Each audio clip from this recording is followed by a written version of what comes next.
Mungkin ada di antara kita yang semasa hidup orang tuanya dia durhaka. Setelah orang tuanya wafat dia menyesal. Maka jamaah sekalian, jangan putus asa. Masih ada cara untuk berbakti kepada kedua orang tua kita meskipun sudah wafat. Di dalam sebuah hadis yang diriwayatkan Imam Abu Daud dari sahabat yang mulia Abu Usaid Malik bin Rabi'ah As-Sa'idi radhiyallahu anhu.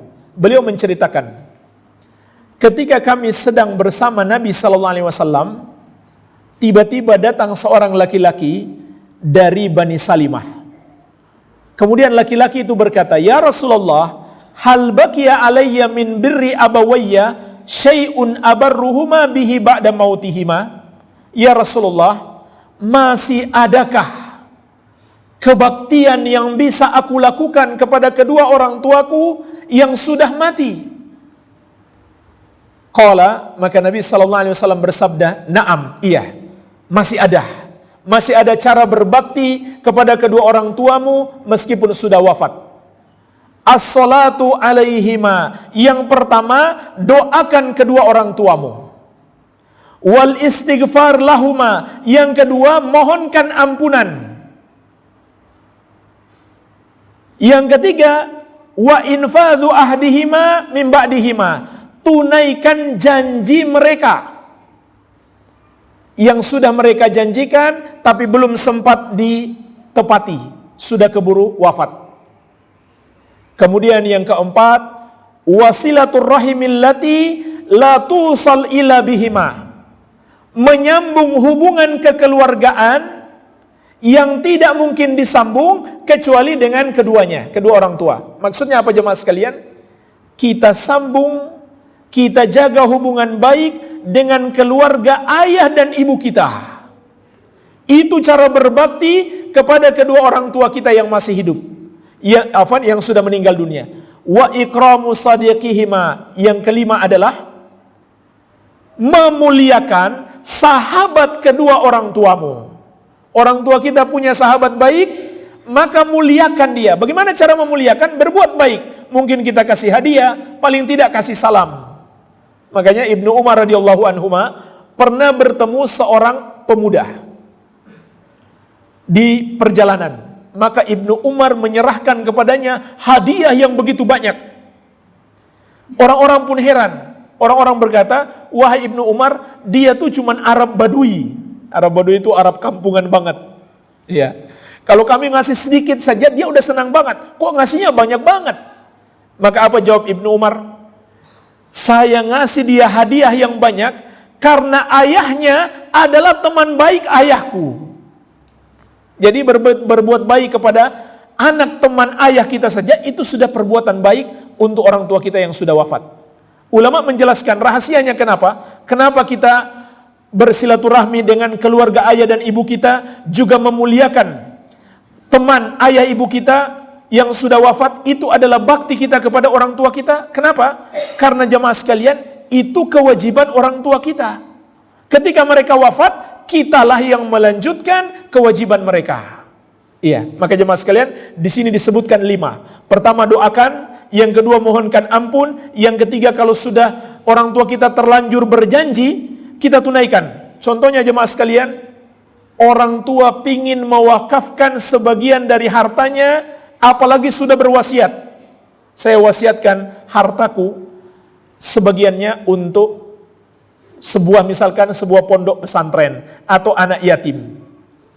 Namun jemaah sekalian, ada ketentuan wasiat sebelum mati itu nggak boleh lewat dari sepertiga harta. Iya. Nggak boleh lewat jumlah sepertiga hartanya, karena itu hak ahli warisnya. Seandainya orang tua berwasiat, mungkin sedikit hartanya tolong berikan kepada ahli waris, maka wajib bagi si anak untuk menunaikan wasiat orang tuanya. Ini cara dia berbakti ketika orang tuanya sudah wafat. Tapi jemaah sekalian, subhanallah, ada kejadian orang tua sudah wakaf untuk sebuah pesantren. Orang tuanya ketika wafat, anaknya nuntut balik harta tersebut. Subhanallah, ini durhaka besar.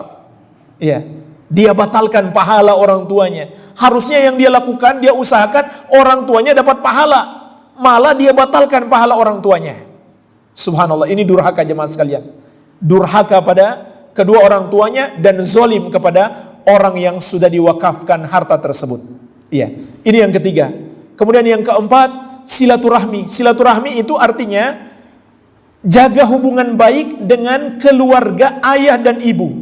Jaga hubungan baik. Semua yang masih ada kekeluargaannya, masih ada ikatan sanak familinya. Itu makna silaturahmi dalam bahasa Arab. Meskipun dalam bahasa Indonesia sudah jadi umum silaturahmi itu. Kalau dalam bahasa Arab, dalam hadis yang dimaksud silaturahmi, jaga hubungan baik dengan keluarga. Itu yang lebih didahulukan dibandingkan yang tidak punya hubungan keluarga. Yang kelima, memuliakan sahabat orang tua kita. Juga jemaah sekalian, dalam hadis yang lain, kita juga boleh menghajikan orang tua kita yang belum sempat haji, mengumrahkan. Demikian pula boleh untuk mengkodok puasa orang tua kita yang belum sempat dikodok. Ya, padahal sudah mampu mengkodok, kemudian keburu wafat, belum sempat mengkodok, maka kita kodok.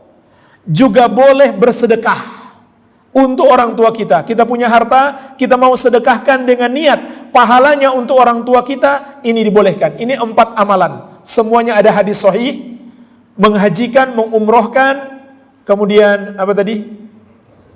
Qadha puasa dan bersedekah. Ini semua ada dalil menunjukkan anak orang tua sudah wafat, dia boleh meniatkan pahalanya untuk orang tuanya. Walaupun bahkan jemaah sekalian, sebenarnya untuk orang tua kita, kalau kita beramal soleh, kita nggak niatkan pun pahala untuk orang tua kita, dengan sendirinya pahala mengalir bagi mereka. Kenapa? Karena kita adalah hasil usaha orang tua kita. Terlebih lagi jika orang tua kita lah yang mengajarkan kebaikan bagi kita atau mengusahakan kita belajar di sekolah agama misalkan, maka pahala juga mengalir untuk orang tua kita. Makanya sebagian ulama mengatakan, jangan sampai orang lain yang ngajarin Al-Fatihah untuk anakmu. Iya. Paling tidak Al-Fatihah kita yang ngajarin sendiri. Dia sholat setiap hari, Masya Allah. Pahala mengalir terus kepada kita. Karena itu hasil usaha kita. Kita yang ngajarin. Iya. Allah Subhanahu wa taala berfirman, "Wa alaysa lil insan illa ma sa'a." Manusia tidak akan mendapatkan pahala kecuali hasil usahanya. Jadi orang tua, dia telah berusaha melahirkan sang anak, mendidik, mengajari, maka amal soleh yang dilakukan sang anak, orang tua pun mengalir pahala untuk mereka.